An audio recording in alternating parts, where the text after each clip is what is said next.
Welcome to Life Science Today, your source for stories, insights, and trends across the life science industry. I'm your host, Dr. Noah Goodson. This week, Crohn's approval, new VC round, direct offerings, and potential asset sales.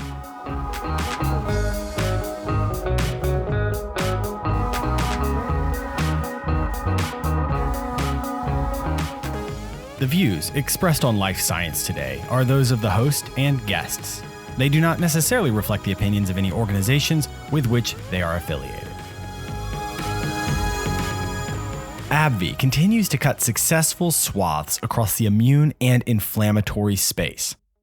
Last week, the interleukin-23 inhibitor sold as Skyrizi received its third approval as an oral for moderate to severely active Crohn's disease.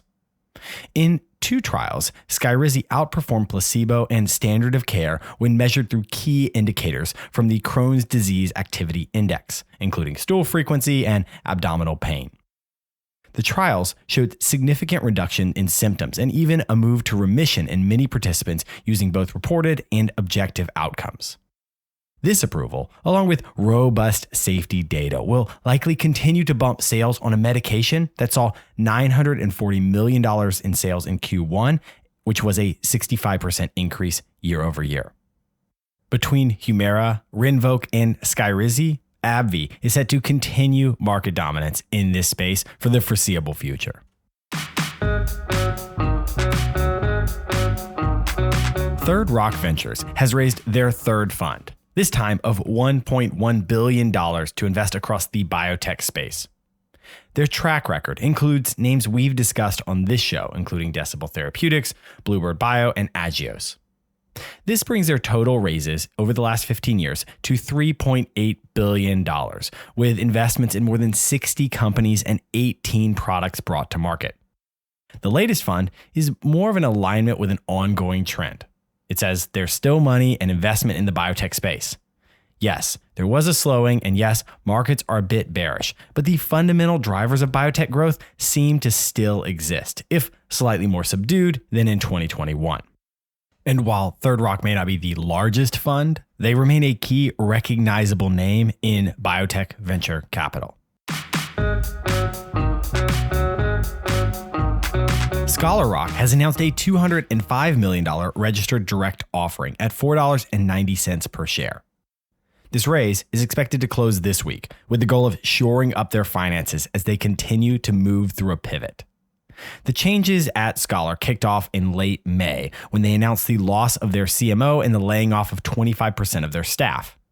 At the end of Q1, they had about $210 million in the bank, but with only 2 clinical stage assets and 1 key late stage spinal muscular atrophy therapeutic, they're focusing their finances on getting these across the line.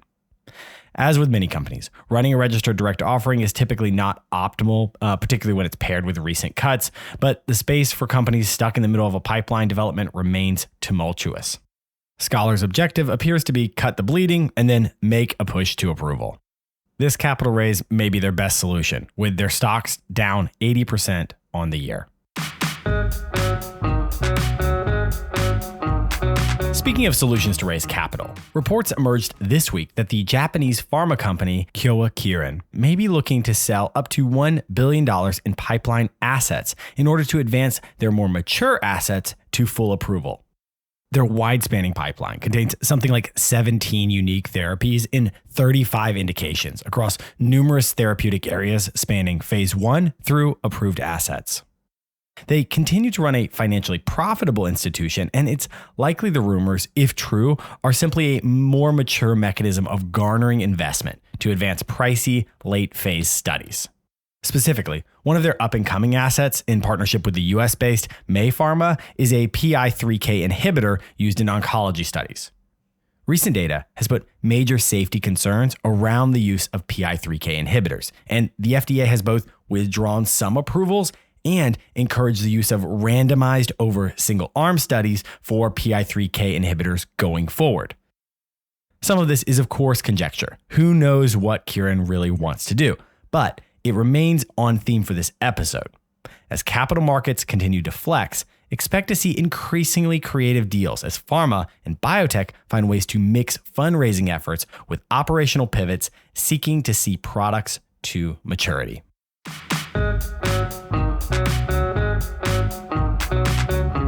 Thanks for joining me for Life Science Today, your source for stories, insights, and trends across the life science industry. Learn more on lifesciencetodaypodcast.com. And if you liked what you hear, please tell a friend. Once again, I'm Dr. Noah Goodson. I'll see you next week.